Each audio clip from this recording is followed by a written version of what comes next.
estimados televidentes, bienvenidos a nuestro programa de Mediodía a Medianoche, el cual se transmite los días miércoles a las 21:15 horas, con repetición a las 23:35 horas, sábado a las 10 horas, domingo a las 21 horas, por señal 47 Telefónica del Sur, señal 53 Net América Televisión, todo ello en Ancud, y por Canal del Sur. Bien. Hoy vamos a iniciar una interesante conversación junto a mi querido amigo Jorge Carrasco con nuestro invitado, del cual voy a leer sucintamente su autobiografía. Señala lo siguiente: él estudió su enseñanza básica en Ancud, en el Seminario Conciliar, en la Escuela Luis Cruz Martínez, en la Escuela Anexa también, y la enseñanza media la hizo en el Liceo B31, Domingo Espiñeira Riesco, hasta el tercero medio. Posteriormente, muy joven, se fue a estudiar a la Fuerza Aérea de Chile, donde realizó sus estudios superiores y de posgrados en distintas universidades, entre las cuales están el de licenciado en Ciencias de la Ingeniería, Ingeniería Civil Industrial, máster en Gestión Logística, máster en Gestión Estratégica, más algunos diplomados y estudios en negociación.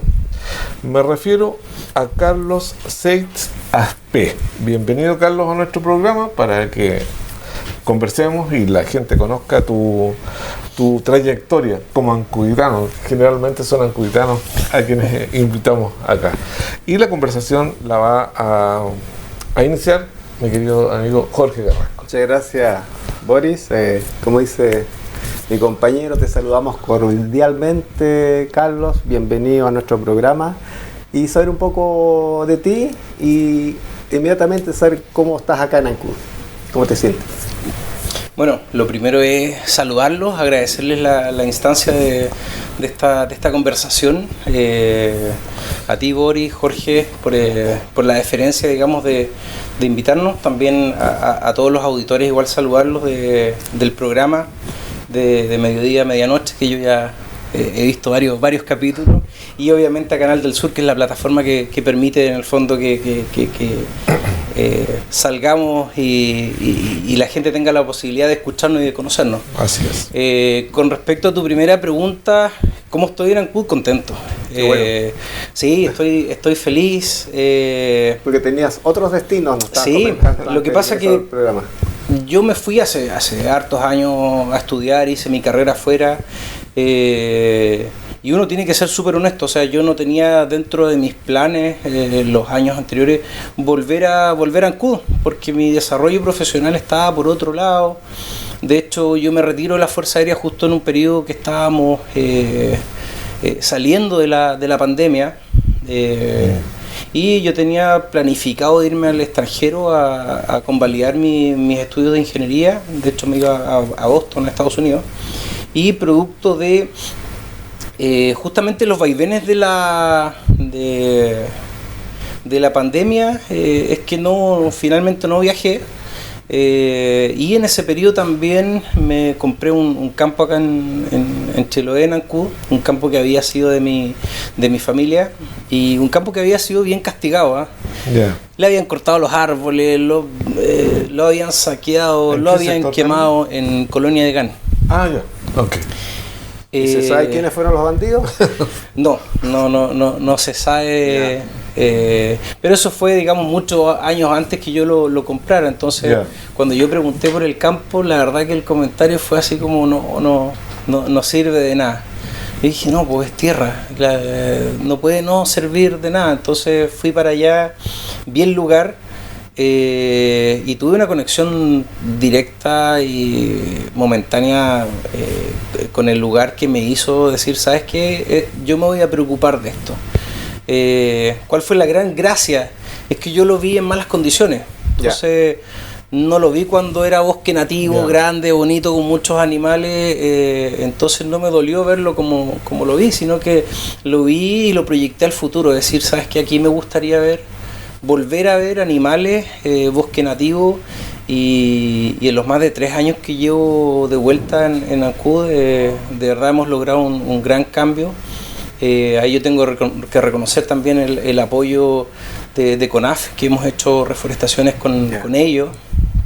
Hemos ido aprendiendo en el camino, hemos ido conectándonos mucho más con nuestro bosque. He visto cómo vuelven, por ejemplo, los pudú y lo que significan en el medio ambiente y el cómo protegerlos. Entonces me conecté mucho más con esa parte que de repente quizás no la tenía tan presente, que es la flora y fauna de mi isla, de mi lugar. Y ¿eres un amante de la naturaleza? Hoy día sí, profundamente, porque he aprendido y uno aprende, digamos, sobre la marcha, en la práctica. Uno aprende, por ejemplo, el significado y el valor de los bosques, la interconexión que tienen los árboles entre sí, cómo se comunican, cómo crecen. Y cosas mucho más importantes que en el fondo van derivando de alguna forma a la forma en la que y a las comodidades con las que nosotros vivimos. Hoy día, por ejemplo, en Ancud estamos viviendo una crisis hídrica que cada día es más profunda. Claro, y podemos empezar a pensar soluciones, pero para pensar soluciones hay que saber bien el diagnóstico, de a dónde viene esa crisis hídrica. Y por ejemplo, el tratamiento que han tenido nuestros bosques y nuestras turberas, es posible entender en parte esa crisis hídrica. Yo lo veía en el campo. En invierno mucha agua, y en verano seco.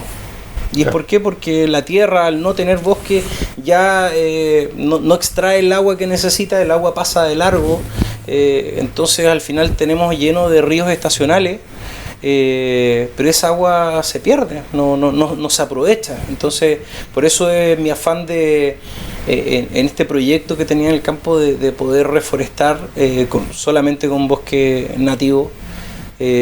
Porque la idea es tener un lugar de cuidado, no es tener, digamos, hacer un negocio de eso, porque la verdad que creo que ese lugar hay que trabajarlo, hay que respetarlo y hay que recuperarlo, y la verdad que ahí voy a tener una gran satisfacción cuando vea, digamos, el verde de nuevo. Carlos, ¿tu proyecto es solamente reforestar o hacer otra cosa más en tu campo? La verdad es que igual es un campo más o menos grande. Ya. Entonces hemos ido, Carlos? Son aproximadamente 270 por ahí. Sí. Igual tiene que haber estado un poquitito, o algunos sectores donde no había muchas personas cuidándolos, quizás un poquito abandonados, y ahí se metieron los bandidos a sacar leña. Lo que pasa es que es un sector completo que por muchos años estuvo bien descuidado. Entonces, claro, no fue solamente en este campo, sino que fue en el sector completo. Ya. De hecho, yo después, claro, me enteré que le conocían también como la ruta de la leña, porque hubo, digamos, una extracción también masiva, pero anteriormente ya había habido extracción de madera, y uno va entendiendo la lógica que se da también en el campo hoy día y que se dio en el mar. Yo cuando llegué acá me sorprendía mucho porque decía, pucha, de verdad que somos tremendamente depredadores, pero también había que entender la lógica que mucha de la gente que trabajaba en la leña y en el campo anteriormente trabajó en el mar. ¿Y por qué hizo ese traslado, digamos, del mar a la tierra? Fue porque se arrasaron los recursos del mar, no hubo un cuidado o no hubo una explotación cuidada, que hoy día tenemos mucha más conciencia. Yo te diría hace 10, 15 años atrás todavía no teníamos esa conciencia quizás como isla de que los recursos son finitos y que tenemos que cuidarlos, no vamos a tener los recursos para siempre. Entonces hoy día para mí es un tema para poder darle sustentabilidad a la isla, no solamente en sus recursos, sino que en lo que tenemos que pensar, ya sea turismo o producción o lo que sea, tenemos que pensar en la sustentabilidad. No podemos seguir, digamos, arrasando con nuestros recursos, porque al final, ¿qué le vamos a dejar a los que vienen? Siempre pensamos en eso. Yo igual siempre pienso mucho a futuro, porque creo que tiene que haber un trabajo bien planificado. Imagínense, yo me fui el año 95 y jamás me imaginé encontrarme el Ancud que me encontré hace 3 años atrás, en 2021. ¿No volviste nunca más? Sí, sí. Lo que pasa que, claro, cuando tú vives afuera y vienes a ver a tu familia, porque mi familia siempre estuvo acá, yo nunca en realidad me desconecté de la información y de lo que estaba pasando, pero es distinto cuando tú vienes de vacaciones, vienes de visita. Claro. A vivir acá y a empezar a comunicarte y a saber verdaderamente los problemas que vive la gente, empezar a meterte en los números de la comuna, porque hay cosas que son visibles, pero hay otras cosas que son invisibles. Y normalmente las cosas que son invisibles representan a gente que no tiene que no tiene voz, que no se sienten representados, que se sienten un poquito desplazados del sistema, y siento que de repente de esas personas tenemos que preocuparnos mucho más. Por ejemplo, hay números que a mí me impactaron. El 33,4% de la comuna no tiene acceso a servicios básicos. O sea, estamos hablando de un tercio de la comuna no tiene acceso a agua o a electricidad o a los servicios que contamos normalmente, que para mucha gente es normal prender la luz, abrir la llave. Hay gente que no lo tiene. Hoy día estamos en el siglo XXI, año 2024, tenemos un tercio de la gente de la comuna que no lo tiene. Entonces también tiene que ser parte de nuestra preocupación eso, porque muchas veces hablamos de grandes proyectos. Y está súper bien, porque obviamente grandes proyectos van a sustentar un desarrollo en la comuna, pero también tenemos que preocuparnos que esos grandes proyectos le llegue a la gente que está más abajo, que está con mayor falta de recursos, que no tiene los accesos que hoy día se tienen en la ciudad. En relación a lo que tú estás señalando, varios de nuestros invitados de acá han esbozado ideas como la que tú señalas, y coinciden en el tema de que también hay una mirada a gente que no tiene acceso a nuestros servicios básicos, ¿sí? Entonces, que es importante señalar que también tiene una identidad clara. Todos nuestros invitados se han referido al tema del turismo, ya que acá es un nicho que no está bien explotado, pero resulta que tú tienes razón en señalar que hay necesidades básicas que se tienen que cumplir primero con los habitantes de Ancud y su entorno, porque en otros lugares más desarrollados turísticamente, tú puedes pasar en el camino a un lugar y pedir agua y te van a entregar agua potable. No te van a decir, ¿sabe qué? Esta es agua de pozo, o yo herví esta agüita para que usted se la sirva. Entonces ahí hay un tema que trabajar. Entonces desde esa mirada, sí, parece entre comillas simple atacarlo, pero yo también aquí vivo hace 18 años y sigue existiendo esa brecha. Es que justamente esa es la gran espina. Que me interrumpa, Carlos. Lo otro importante es que el dato que estás mencionando, porque para mí era desconocido que la tercera parte de la población está con estos problemas. No, y estamos muy por sobre el promedio del país, o sea, porque uno de repente, sus márgenes de comparación pueden ser los números o los promedios a nivel nacional, y estamos muy lejos del promedio nacional. Entonces quiere decir que tenemos un problema de recursos básicos para poder llegar a nuestra gente, y eso demuestra un atraso en el tiempo, en el desarrollo. Y lo que decía Boris es súper importante, porque nosotros podemos pensar y hacer muchos proyectos de turismo, pero ¿qué clase de turismo y hacia quién va a estar orientado también los beneficios? O sea, imagínense poder tener una ruta en sectores rurales donde se puede hacer un turismo rural, por ejemplo, real, pero sin embargo, si no tienen los recursos de agua o no tienen los recursos de electricidad, se complejiza mucho, porque el turismo hoy día requiere también de bienes y servicios que se le tienen que otorgar a las visitas. O sea, no podemos pretender traer visitas a la casa cuando no tenemos lo básico. Entonces yo creo que por ahí tenemos que empezar a trabajar muy fuerte, en paralelo también de la promoción del turismo, pero es un turismo que, insisto, le tiene que llegar a toda la comuna y no solamente a los grandes empresarios o a los grandes hoteles. Tiene que ser un turismo repartido en el tiempo, todo el año, pero también repartido en los distintos segmentos que tiene la comuna, dar distintas opciones a los distintos niveles de turistas. Entonces esa es una gracia y tenemos que aprovechar nuestros productos endémicos. No podemos empezar a copiarle a otros lugares cuando tenemos cosas propias acá maravillosas. Yo siempre pienso, oye, imagínate hacer la fiesta de la Murta, la fiesta del Milcao, y hacer, por ejemplo, la fiesta de San Pedro, unificar a todas las caletas de la comuna, a todos los sindicatos y hacer una sola fiesta de San Pedro grande, reconocida. Y eso tuve la oportunidad también de presentárselo como proyecto al obispo. Yeah. Tuvimos una reunión con él y dentro de las cosas que me interesaba conversar con él son desde esta perspectiva que nosotros tenemos una cultura religiosa bastante desarrollada, cómo también podemos unirlo a los otros intereses de la comuna, al interés patrimonial, al interés, por ejemplo, de turismo. Y ahí coincidimos en que imagínense hacer una fiesta de San Pedro grande, reconocida, donde pudiésemos hacer una festividad en la catedral y después en la bahía, con todos los botes engalanados. Pero para eso también se necesita otro factor súper importante que está muy alejado hoy día de la comuna, que es el interés de los propios ancuditanos de ser parte de esto. La respuesta del obispo me imagino que fue positiva ante ese proyecto. Sí, no, le gustó mucho. Conversamos, yo voy a ser un poco infidente, conversamos de dos temas principales que a mí me interesaba.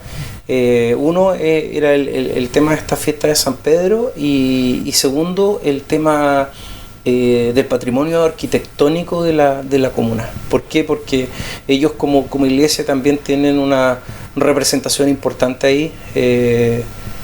Bueno, hablamos también de educación por el tema principalmente del seminario y las carreras que dan, pero por ejemplo la catedral creo que hay que ponerle, digamos, más recursos para que esté mucho mejor cuidada. No sé si han pasado por la calle lateral de la catedral, pero está en muy mal estado, digamos, en esa parte. Se agradece también, por ejemplo, el esfuerzo que hicieron en arreglar el edificio de la Estrella del Mar este año, que también estaba en muy malas condiciones. Y el otro proyecto que yo creo que tenemos que trabajar en conjunto es tratar de reconstruir la iglesia de San Francisco, que era un patrimonio de la comuna. Esto hay que entenderlo, que no es un patrimonio de la iglesia ni de una religión en particular, era un patrimonio de la comuna y como tal creo que tenemos que trabajar en conjunto para poder recuperarlo en las dimensiones de lo que se perdió. Porque a mí me conversaba el obispo que me decía, claro, nosotros como iglesia podemos reconstruir, pero va a ser una capillita muy, muy pequeña. En cambio, si nosotros hacemos un esfuerzo como comuna, creo que podríamos reconstruir, digamos, el templo en las dimensiones y en el valor que tenía de lo que se perdió. Originalmente, digamos. Justamente. Bueno. Si hiciste mención igual al principio, yo te quiero retrotraer a los tiempos cuando eras muy joven, quizás niño, porque hiciste mención de la escuela Luis Cruz Martínez, donde yo tuve la oportunidad también de hacer ahí clases. ¿Cómo era ese mundo? Porque también quieres hablar de educación, Carlos. Sí, mira, yo... Hoy día la Luis Cruz Martínez no existe. Sí, gracias por la pregunta, porque de verdad muchas veces nos saltamos esas partes, hablamos del liceo, pero no me habían preguntado sobre la Luis Cruz Martínez Escuela Hogar. Para mí fue una escuela tremendamente importante porque me permitió ver realidades muy distintas a la mía.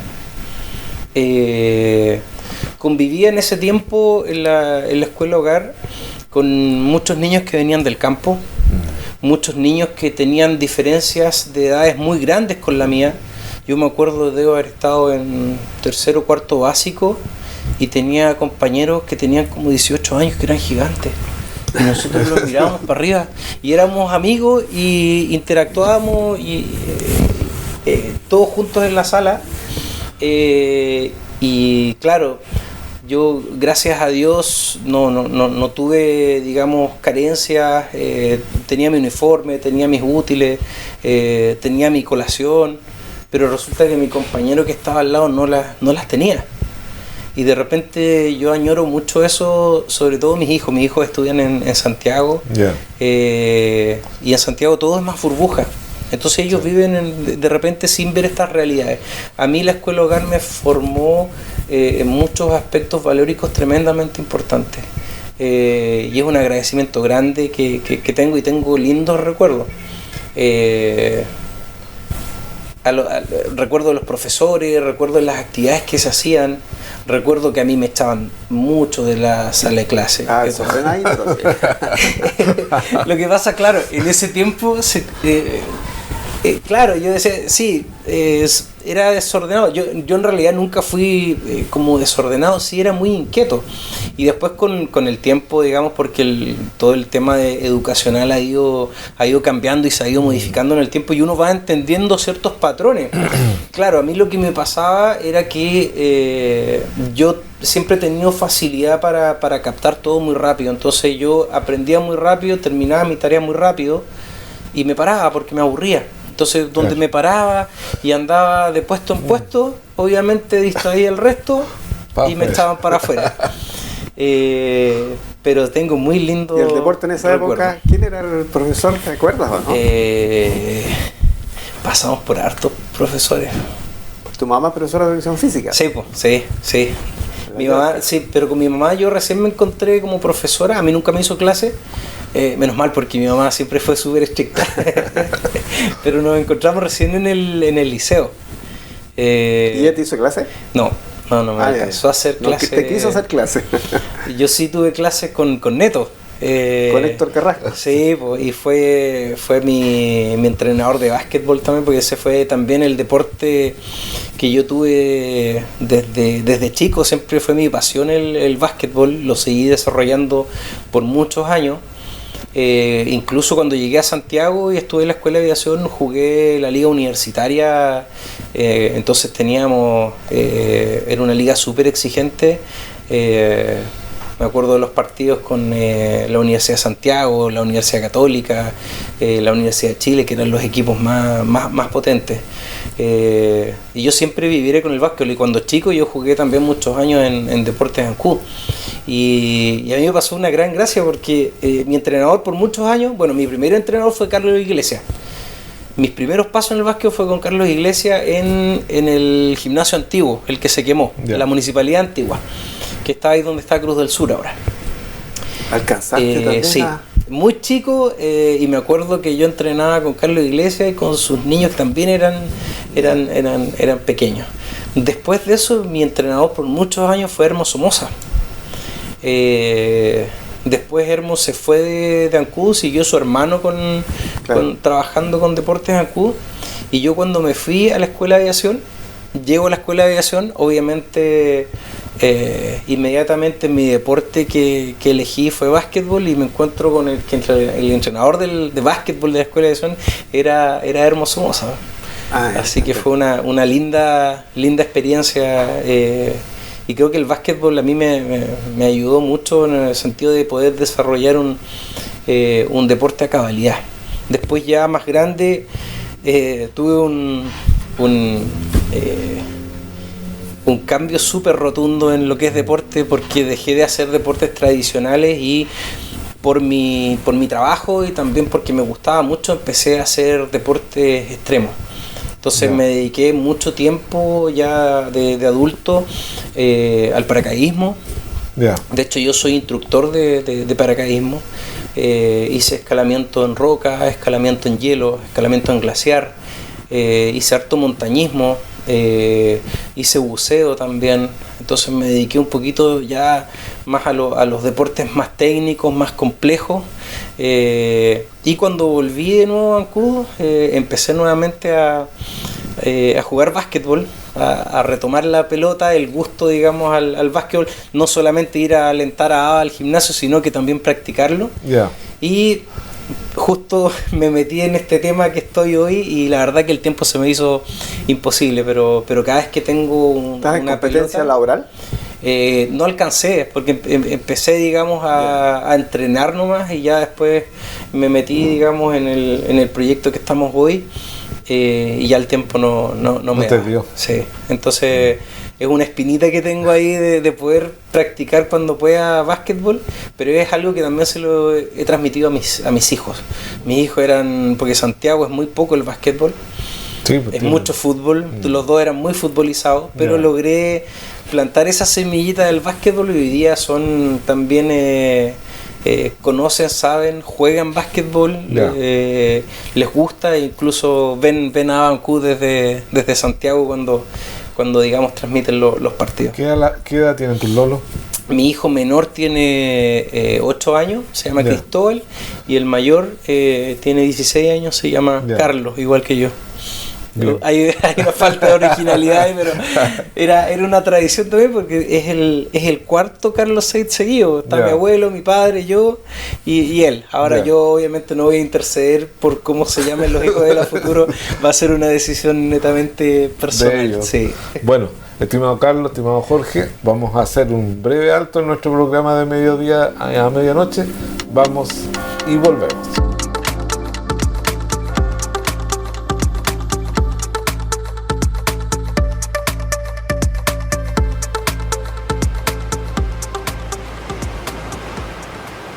Soy médico veterinario, nacido en Ancud, Chilote de corazón. Chiloé Silvestre nació en el año 2009, como una necesidad de la provincia de Chiloé de contar con un lugar y con un grupo de gente especializada en atención de fauna silvestre y en resolver problemas de conservación aquí en la provincia.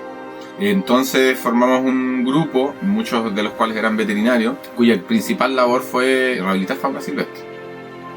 Ya en el año 2013 nos consolidamos un poco a través de un convenio con el Servicio Nacional de Pesca y nos vinimos a trabajar a la Reserva Marina Puyinqui, donde construimos este centro de rehabilitación y le sumamos la educación ambiental y la investigación. Chiloé Silvestre funciona en un 99% con trabajo voluntario de todas las personas, incluso de los que estamos en la directiva. Somos todos voluntarios de Chiloé Silvestre. Si no fuera por el trabajo voluntario, simplemente no existiría. ¿Y esto por qué pasa? Porque no existen políticas ambientales o enfocadas en fauna silvestre en Chile.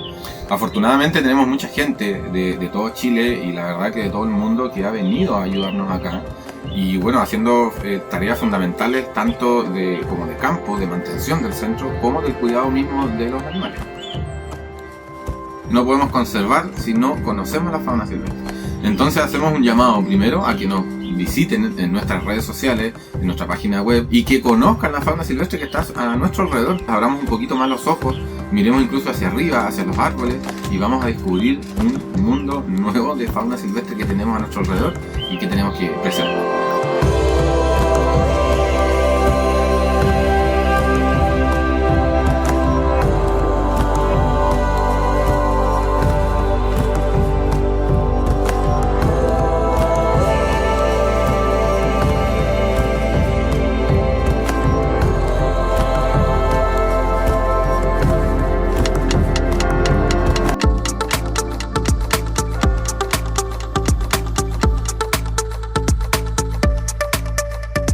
De vuelta, estimados televidentes, en nuestro programa de mediodía a medianoche. Vamos a seguir conversando con nuestro interesante invitado.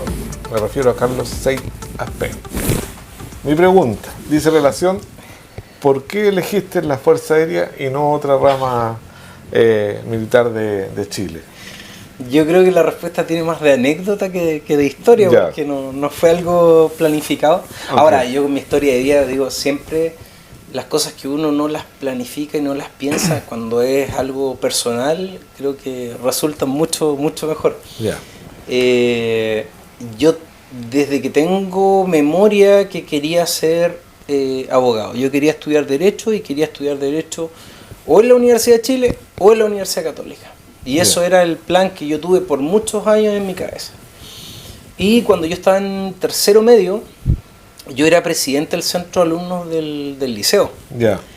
Entonces don Gustavo Orloff y el inspector en ese tiempo, que era el señor Miranda, yo como centro de alumnos tenía una oficina, estábamos muy bien organizados. Me pidieron a mí que recibiera una delegación que venía de la Fuerza Aérea a exponer sobre la carrera de la Fuerza Aérea. Y obviamente preparé la sala para que ellos pudieran exponer y me quedé, como era el anfitrión, me quedé escuchando. y terminaron convenciéndome. ¿Cómo debe haber sido de buena la exposición? Buena charla. Que terminaron convenciéndome. Yo empecé a mirar, le presté mucha atención, me llamó mucho la atención el tipo de carrera, lo dinámica que era y lo más importante, que iba de la mano con carreras profesionales de nivel universitario. Que de repente eso uno no maneja esa información, uno veía, no sé, las Fuerzas Armadas como algo totalmente distinto. Claro, yo lo veía como algo netamente militar, pero alejado del tema estudio, y la verdad que es todo lo contrario, es más estudio que militar. Y ahí lo otro que nos comentaste antes del inicio del programa es que te fuiste en tercero medio, o sea, sí, muy joven. Claro. De hecho, claro, yo estaba en tercero medio y justo en ese tiempo se postulaba con tercero medio y se entraba a hacer el cuarto medio dentro de la escuela de aviación. Yo la verdad que nunca tuve influencia de nada desde el punto de vista militar. Yo lo más cercano que tengo un tío que era oficial de carabineros, pero tampoco tenía, digamos, alguna relación directa como para que yo me motivara a ser carabinero o algo así. Tampoco tenía familiares militares de ninguna rama.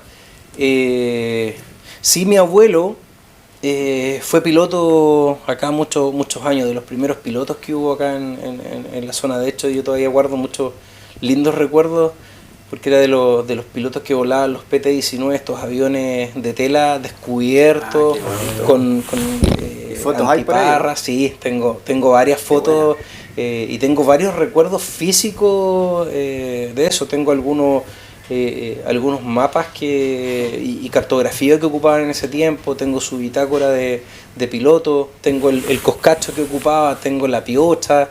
Gracias a Dios logré guardar cosas que para mí son súper valiosas de mi abuelo de su tiempo de piloto, pero obviamente yo no tengo memoria de eso, sino que eso vino... Claro, pero era piloto civil, ¿cómo se le llama? Piloto civil. Lo que pasa es que antiguamente los pilotos civiles eran instruidos inicialmente por la Fuerza Aérea, entonces tenían una formación también un tanto militar y jerárquica, porque la Fuerza Aérea se dedicó alrededor de todo Chile por muchos años a instruir y abrir y a organizar clubes aéreos. De hecho, los primeros aviones que fueron parte de los clubes aéreos venían de la Fuerza Aérea, que eran en el fondo, salían de la línea de operatividad de la Fuerza Aérea y se les entregaba a clubes aéreos. Y de hecho el PT-19 que yo me acuerdo que volaba mi abuelo era anteriormente de la Fuerza Aérea.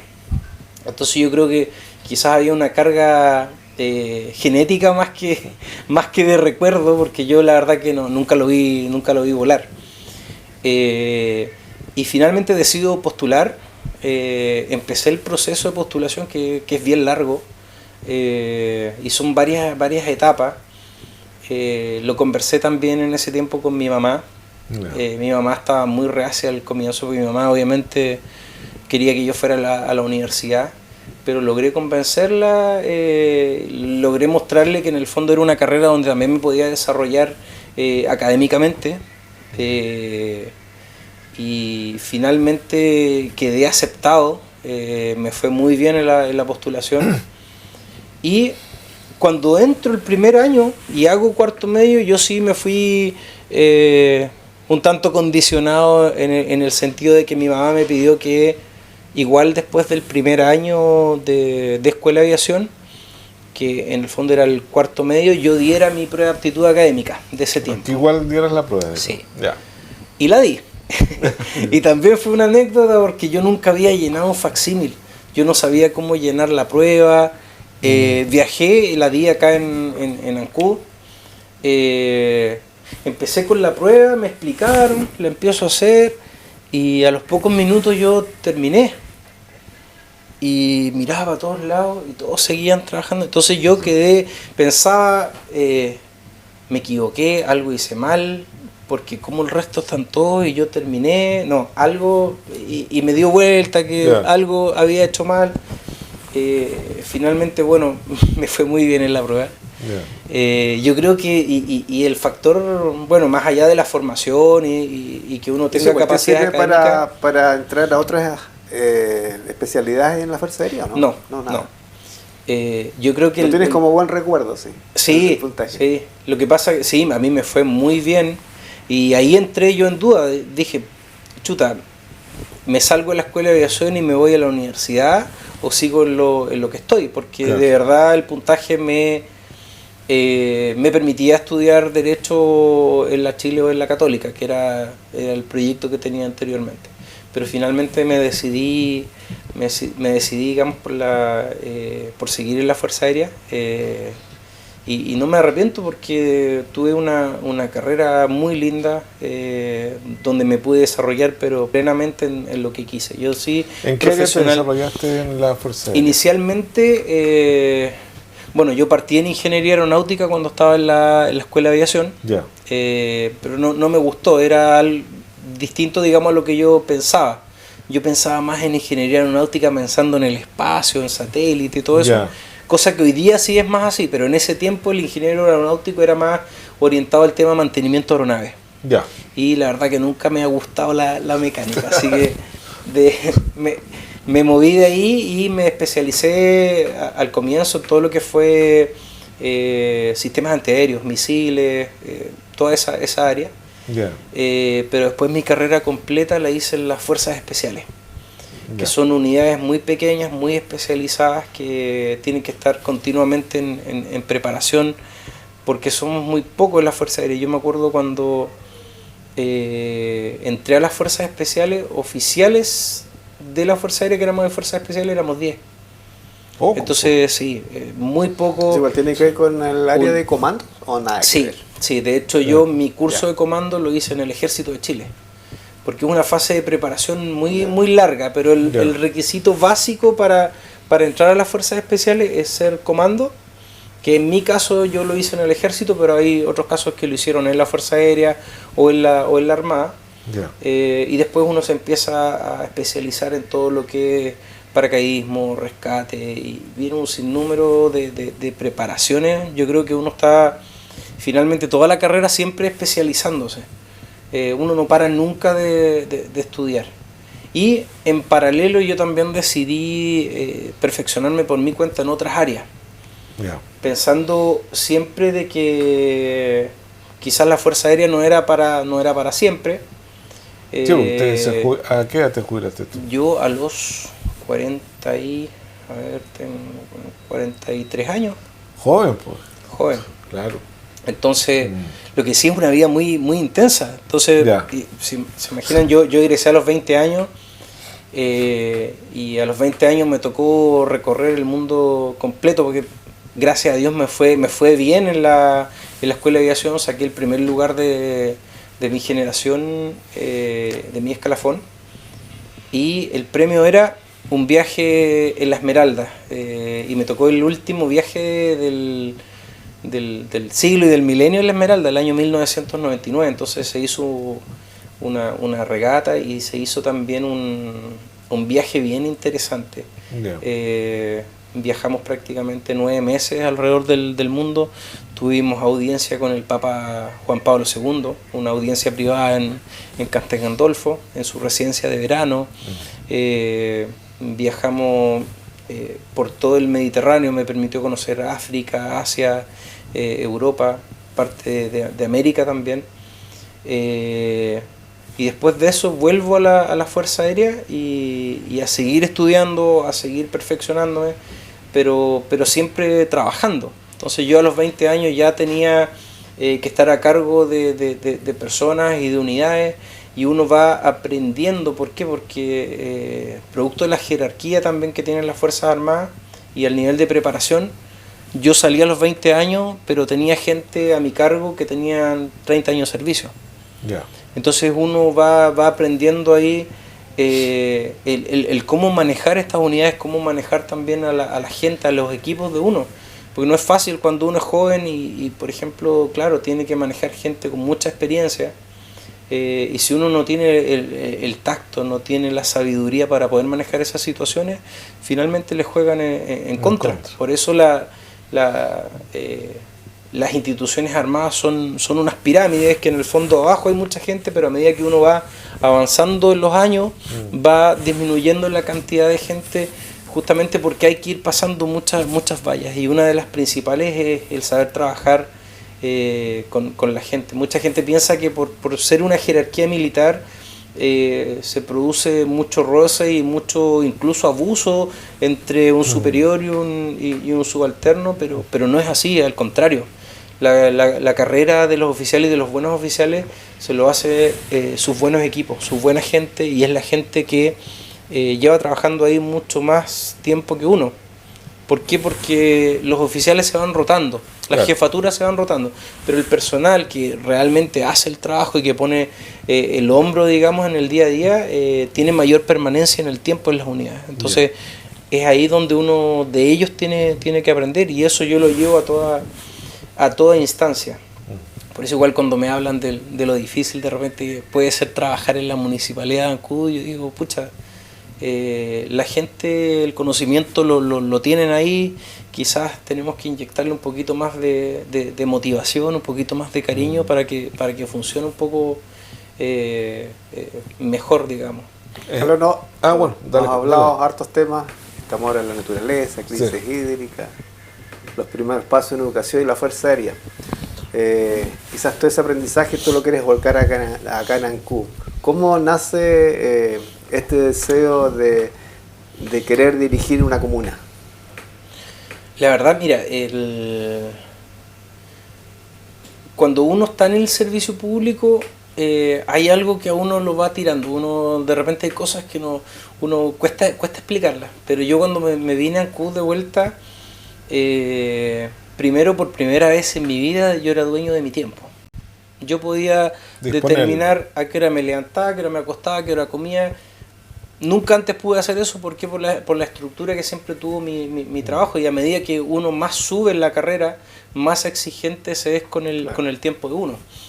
Entonces, por primera vez en mi vida era dueño de mi tiempo, me sentía libre en muchos aspectos. De hecho, mi primera gran acto de rebeldía fue hacerme un tatuaje, porque yo antes no podíamos hacernos tatuajes, al menos visibles, digamos, cuando estaba en la Fuerza Aérea. Entonces mi primer acto de rebeldía fue hacerme un tatuaje visible, y yo llegué a Ancud con otra idea de involucrarme más en la comuna, pero haciendo mis cosas, preocuparme de mis proyectos, de descansar también, porque la carrera es súper intensa. Si bien es corta, es tremendamente intensa. Yo no paraba de repente en semanas, teníamos que hacer un rescate, por ejemplo, podía estar 2-3 meses fuera de mi casa sin volver, y allá no existe las horas extra o la devolución de trabajo extraordinario. O sea, si tienes que trabajar, claro, no hay compensación, justamente por el hecho de que te puedes jubilar también más joven, digamos, con 20 años de servicio. Pero son 20 años de servicio que, si lo llevamos, digamos, a un trabajo normal, son como 40 años de servicio, porque de verdad la exposición de tu tiempo es mucha. Y ahí después del tema del campo y todo eso, me empecé a involucrar mucho más con la comunidad, con ciertos sectores, con ciertas áreas. Me empecé a conectar con cosas también de mi pasado que yo dejé cuando me fui, temas deportivos. Me uní también, digamos, a un grupo maravilloso de personas que trabajamos en la Escuela Sol del Pacífico, que yo soy vecino de allá. Entonces me empecé a involucrar y a conocer mucho más de la realidad, porque a uno le cuentan, a uno ve mucho, pero cuando uno se empieza a involucrar, ya empieza el bichito ahí de incluso a uno a sentir rabia y a molestar de que pasen cosas así en tu lugar y a tu gente. En paralelo a esto, a mí se me acercaron personas del Partido Republicano. Yo la verdad que no tenía ninguna relación con ningún partido político. Y se me acercaron y me propusieron en el fondo el proyecto de ser candidato a alcalde. Esto fue en febrero del año 2023.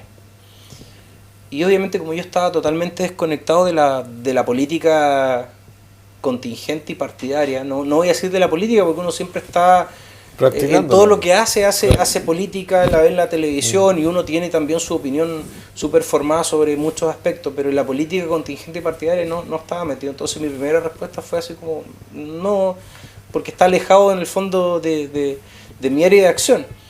Pero después empezaron a pasar los meses, me lo volvieron a insistir y terminaron conquistándome. Ya había pasado harto y yo finalmente en agosto, septiembre del año pasado acepté el desafío. Empecé a aprender más de política partidaria y contingente. Yo también tuve la oportunidad de poder poner ciertos límites también, yo poner mis exigencias, que eso me gustó mucho, que en el fondo me dieron la libertad para eso, y de ahí partimos trabajando ya de lleno en esto, octubre del año pasado, y no hemos parado. Para mí todos los días son lunes, yo digo, porque no hemos parado. De repente, claro, hay mucha gente que dice, oye, no se ve mucho, no se ve, también he escuchado, no lo conozco, me gustaría que estuviera más presente, que lo viéramos más, pero en realidad nosotros no hemos parado desde octubre del año pasado. Ha sido extenuante. Nosotros, tú estás ya con un equipo de trabajo. Sí, nosotros partimos trabajando con un equipo que gracias a Dios también es un equipo súper transversal, que no tiene relación 100% con el partido, porque fue una de las condiciones que yo les puse también. Porque para mí el alcalde es una autoridad que va más allá de los partidos políticos, que tiene que ser alcalde de todos los ancuditanos y le tiene que dar espacios a todos. Entonces cuando tú representas a un partido y hay gente que quizás no se siente representada por ese partido, tú también tienes que darle garantías de que en el fondo tu intención es ser alcalde de todos los ancuditanos y no solamente de los que te apoyaron o de los que votaron por ti. Entonces ese es un gran cambio que tenemos que generar y a mí me lo permitieron dentro del equipo. Entonces hoy día yo incluso siempre me río porque tenía gente de mi equipo que yo nunca le había preguntado su lado político, porque en realidad no me interesa. A mí siempre me interesaron más las capacidades, las intenciones y el cariño que le tengan a la comuna. Y ese ha sido un eje esencial. Y lo otro, para mí muy importante, es trabajar con gente que no lo haga por algo a cambio. Porque pasa mucho en esto que hay mucha gente que se te acerca porque necesita un trabajo, quiere un trabajo dentro de la municipalidad. ¿Y por qué? Y es natural. Porque hoy día la empresa, entre comillas, que más trabajo da en la comuna es la municipalidad. No hay ninguna otra organización que dé más empleo que la municipalidad a nivel local. Entonces, obviamente para muchos es atractivo y es atractivo acercarse con la posibilidad de que pudieras exigir después una compensación a cambio, que es un puesto de trabajo.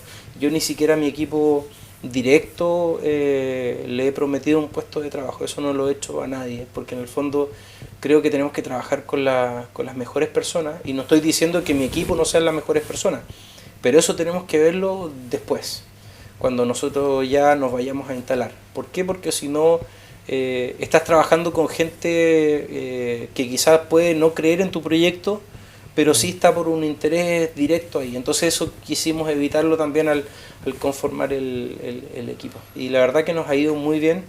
Qué bueno. Hemos avanzado harto, hemos conquistado hartos corazones, y para mí eso es súper relevante.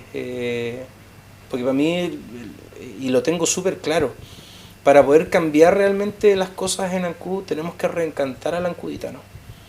Y reencantar al ancuditano no es fácil. ¿Por qué? Porque llevamos con muchos años de decepciones, muchos años de baja en todo aspecto, en baja de las inversiones, en baja de proyectos interesantes, en baja de gente que nos visite. Entonces, para reencantar a los ancuditanos, yo creo que primero hay que trabajar con el ejemplo. Carlos, en el tema municipal hay tantas áreas que nos gustaría que nos conversaras sobre educación, sobre salud. Pero antes de eso yo tengo que preguntarle algo. Sí, Yo no entiendo por qué me interrumpe Boris si yo estoy haciendo la pregunta, pero te voy a dar. Lo que pasa es que si no voy a quedar después fuera de contexto. Va a quedar, por eso, la pregunta dando claro, va a quedar rebotando y no la voy a poder hacer. Es para que nuestros televidentes también tengan un hilo conductor de lo que estamos conversando desde el punto de vista político. Porque para que ellos entiendan y nosotros también entendamos que tú vas respaldado por el Partido Republicano, pero no eres militante de los republicanos. Sí. ¿O eres militante republicano? Sí, soy militante republicano. En este proceso, cuando a mí me piden ser candidato, voy a ser súper transparente porque de repente en los temas políticos siempre como que se callan un poco. Pero yo siempre he sido súper transparente. A mí, cuando me ofrecieron esto, yo acepté en agosto, septiembre del año pasado. Yo tuve que presentar una cantidad de papeles enorme, tuve que ir a reuniones en Santiago, tuve que ir a entrevistas y a la gente del Partido Republicano le gustó mucho mis antecedentes, le gustó mucho mi currículum, les gustaron mucho mis entrevistas y me dicen en Santiago, mira Carlos, nos gustaría ofrecerte una candidatura parlamentaria. Yo le dije, pero si yo vengo a otra cosa, a mí me pidieron ser alcalde, candidato a alcalde.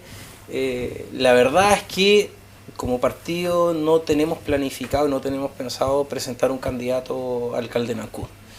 ¿Por qué? Porque el partido se quería mantener alejado lo más posible de temas de corrupción y Ancud estaba muy relacionado a ese tema, estaba muy manchado en ese tema, entonces lo veían como un potencial riesgo. Sin embargo, yo llegué a esto no buscando un trabajo, no buscando un puesto político porque no lo necesitaba. Llegué a esto por cariño a mi ciudad, por querer poner todo lo que yo he aprendido y vivido en beneficio de mi comuna. Aún así, sabiendo el alto costo que tiene meterse en política cuando uno no proviene de ese mundo. Y yo se los planteé de forma distinta en Santiago. Le dije, miren, y si trabajamos esto como un ejemplo de gestión.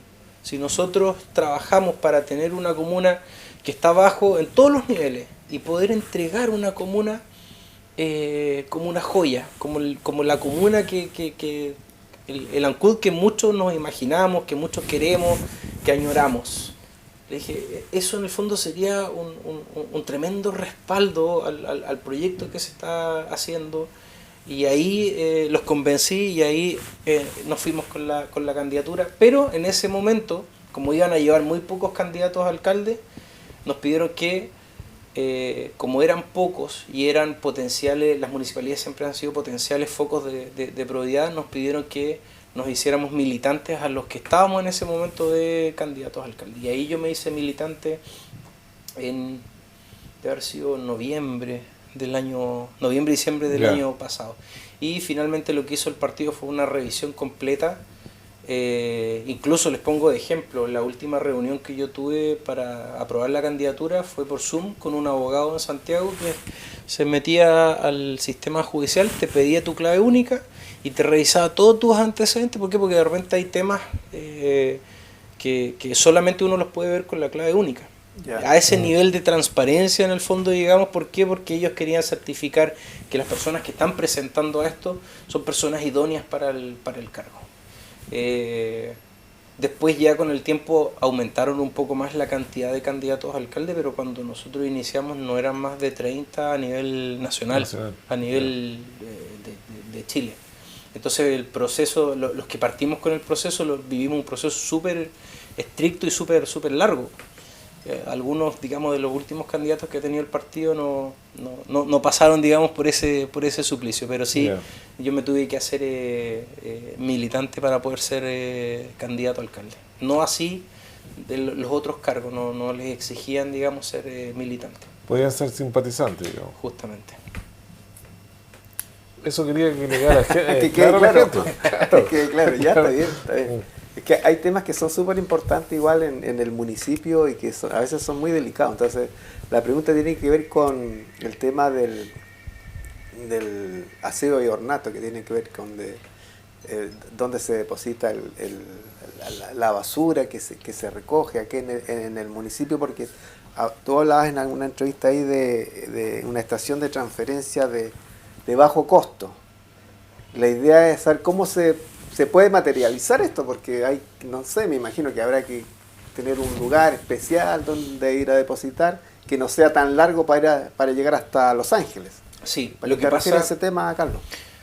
La prioridad, uno de los ejes de nuestro proyecto, de nuestro trabajo, es el tema de la basura. Yo siempre lo he dicho por dos motivos grandes. Uno, por el tema sanitario, que llevamos con una crisis sanitaria por mucho tiempo y que afecta no solamente al ancuditano que anda en la calle, sino que afecta la visión que hay de Ancud, incluso el turismo, que puedes ver las calles pero asquerosas, los microbasurales en los sectores rurales, incluso en la carretera. Entonces hay un aspecto que es netamente sanitario, pero también tiene una arista tremendamente importante, que es la presupuestaria. Si nosotros logramos hacer gestión sobre el manejo de los residuos sólidos domiciliarios, vamos a lograr liberar recursos para poder tener recursos disponibles para invertir, ya sea en el proceso de la basura o en cualquier otro proyecto dentro de la comuna. En el fondo, en palabras simples, vamos a tener más plata para hacer más cosas. Aquí el tema esencial es entender un poco el manejo de la basura, y tiene muchos aristas. La disposición final, vamos a partir de atrás, de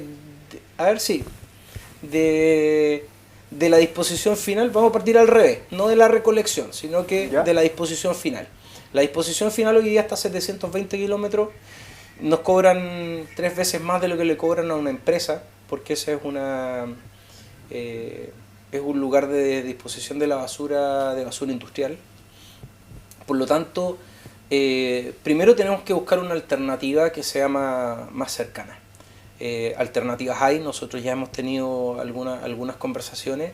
Sin embargo, todas esas alternativas, aunque nosotros las acortemos, tienen que ser temporales, no pueden alargarse en el tiempo, porque esta es una necesidad provincial que tenemos de disposición de la basura, es un problema provincial, que explotó primero en Ancud por factores que ya todos conocen: el cierre de Huicha, la apertura de Punta del Roble, la mala apertura que se hizo de Punta del Roble administrativamente, que finalmente la Corte ordenó su cierre, y en ese momento nos quedamos sin tener un lugar donde dejar la basura, y llegamos a la solución que llevamos por 6 años ocupando, que es Los Ángeles. Pero resulta que el resto de las comunas tienen el mismo problema, la misma necesidad. Por lo tanto, la solución de un relleno sanitario tiene que ser provincial. Entonces tenemos que trabajar porque ese relleno esté, digamos, lo antes posible en Castro, digamos, que es la comuna que territorialmente tiene los estudios y la disposición para tener el relleno sanitario. Ya han avanzado bastante. Pero la idea es seguir reforzando esa idea de tener un relleno a nivel provincial. Ahora, la solución de un relleno, claro, no nos va a disminuir el tiempo y distancia de poder ir a dejar la basura. Sin embargo, nosotros tenemos que hacer un trabajo importante acá, y era de lo que tú hablabas, Jorge, de la disposición de los residuos. Entre el 70 y el 80% de la basura que sale de una casa es basura orgánica. Basura orgánica que puede ser reutilizada mediante el compost, ¿ya? Pero el compost que se hace a nivel domiciliario o que se motiva muchas veces a las familias a generar su compost es un proceso súper largo, que pueden ser de 6 a 8 meses. Nosotros hemos trabajado en eso. Tuvimos ya contactos con una empresa noruega que es Biopack, que ellos desarrollaron un proceso que primero el trabajo del compost no se hace a nivel domiciliario, sino que se hace a gran escala, y tú reduces el tiempo a prácticamente de 4 a 6 semanas de generación de compost. Por lo tanto, ¿qué tarea tenemos que hacer ahí? Poder separar el porcentaje de basura orgánica del resto de la basura. Pero no se lo podemos dejar a la comuna. Si bien es parte de un proceso de enseñanza que uno lo puede transmitir, eso es una responsabilidad municipal. Porque yo no puedo depender en este sentido de la buena voluntad de las personas. o del proceso educacional que tiene que ver con el manejo de la basura. Esto se tiene que hacer ya. Ese es un proceso más a mediano o largo plazo. Entonces, ahí es donde existe este sistema de bajo costo, que ya varios especialistas lo han presentado, que en el fondo es un sistema, un trommel que en el fondo va girando y va sacando la basura orgánica del resto de la basura. Entonces tú con ese... Sí, es un trommel grande que va girando y tiene unos espacios donde, como una especie de colador, que te va sacando la basura orgánica y va quedando el resto de la basura en el trommel. Por lo tanto, ahí lo primero que ya estás disminuyendo el volumen de lo que tienes que transportar fuera de la comuna en un 70 o un 80% menos de volumen. Por lo tanto, ya en el fondo reduces el presupuesto que tenías que tenías que generar para ese traslado. Ahora, ¿en qué también te favorece eso? En la recolección. Hoy día los problemas de recolección es porque los mismos camiones que hacen la recolección son los que van a dejar la basura a Los Ángeles. Por lo tanto, son camiones que no están hechos para tramos cortos, no son camiones, o sea, para tramos largos ni para velocidades mayores. Por lo tanto, estás desgastando un camión en una tarea que no le corresponde. Por eso es que los camiones después no están disponibles para la recolección en la comuna.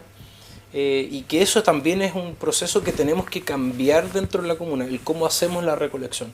Nosotros queremos volver a hacer la recolección nocturna con un sistema de limpieza, porque no es solamente que el camión pase y recoja las bolsas que están ahí, sino que normalmente en los sectores donde está la basura dispuesta se genera, digamos, un foco sucio. Entonces estos mismos camiones, o ya sea un servicio especial, tiene que hacer limpieza de esos sectores donde vamos a extraer la basura. Y lo otro es que queremos volver a reinstalar los basureros, estas bateas grandes, que en el fondo son de disposición de sectores. Yo sé que hace años se hizo acá, pero sí, no resultó. ¿Por qué? Sí. Porque, y en eso hay que estar súper claro en el diagnóstico. El por qué no resultó es porque primero había muy pocos. Entonces toda la gente de muchos sectores lo iba a dejar específicamente ahí, entonces generaban una gran cantidad de basura, al final se transformaba en un microbasural y tampoco se cumplía con la recolección adecuada de esa basura. Entonces al final, en vez de tener una solución, teníamos un problema nuevo porque era un nuevo microbasural. Entonces la disposición de estos basureros batea tiene que estar repartida en sectores por toda la comuna y que tienen que ser recolectados como corresponde. Porque también nosotros, claro, tenemos como comuna una ordenanza, la ordenanza número 12, que te dispone de la forma en la cual tú tienes que disponer tu basura, pero resulta que tampoco tenemos el cómo controlar eso, que la gente lo deje en estas disposiciones plásticas con números asociados a las casas. Entonces no sacamos nada con estar imponiendo, digamos, ordenanzas si no tenemos la capacidad de controlarlas, porque si no finalmente es letra muerta y letra muerta que al final pasa al olvido. Aparte que yo diría un gran porcentaje de la comuna no conoce las ordenanzas, no tiene facilidad de acceder a ellas, y obviamente si tú vas y a un vecino tú lo vas a multar por no cumplir una ordenanza, se va a sentir también pasado a llevar porque no tuvo la instancia para conocer de esa ordenanza. Entonces es todo un trabajo de reorganización que tenemos que hacer dentro de la comuna, pero también de cómo vamos a trabajar como municipio para poder liberar, digamos, del volumen de basura y reducir los costos. Creo que es un tema súper extenso que podríamos hacer como 10 programas lo mismo.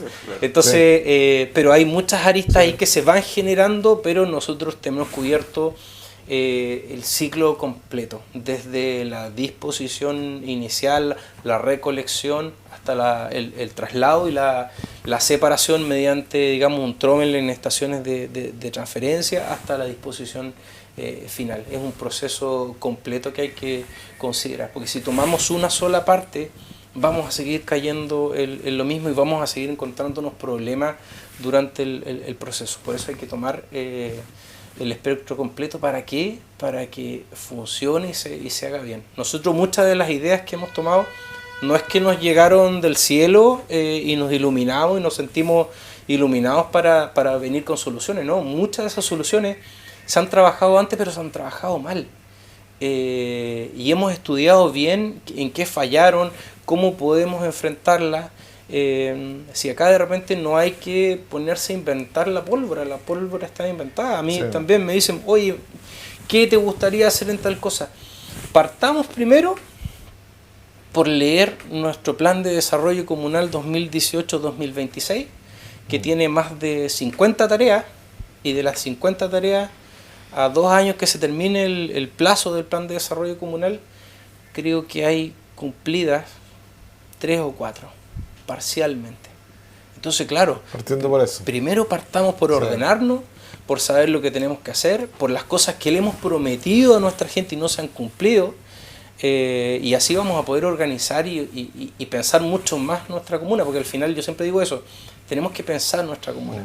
¿Por qué? Porque tenemos que dejar de improvisar, porque finalmente las improvisaciones son las que han ido matando los proyectos y las ideas en la comuna, y pierdes también la credibilidad de la gente, porque llevas 20 años diciéndole lo mismo a la gente, que vas a hacer tal cosa, y no lo haces. Entonces obviamente la gente hoy día no le cree a los políticos, no le cree a las autoridades, no le cree a la gente de la municipalidad, y es porque viene escuchando muchos años de lo mismo. Entonces eso es lo que tenemos que asentar un poquito y ordenarlo. Y para eso también se necesita, como yo les dije, reencantar a toda la gente. No importa el color político, no importa el sector, no importa por quién votó, a quién apoyó.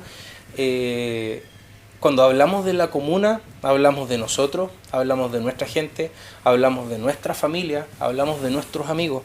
Y ustedes mismos lo saben muy bien, o sea, todos tenemos familia de todos los lados políticos, todos tenemos amigos de todos los lados políticos. Imagínense empezar a hacer los cumpleaños solamente para los que piensan como yo, o mis amigos que son de este lado político.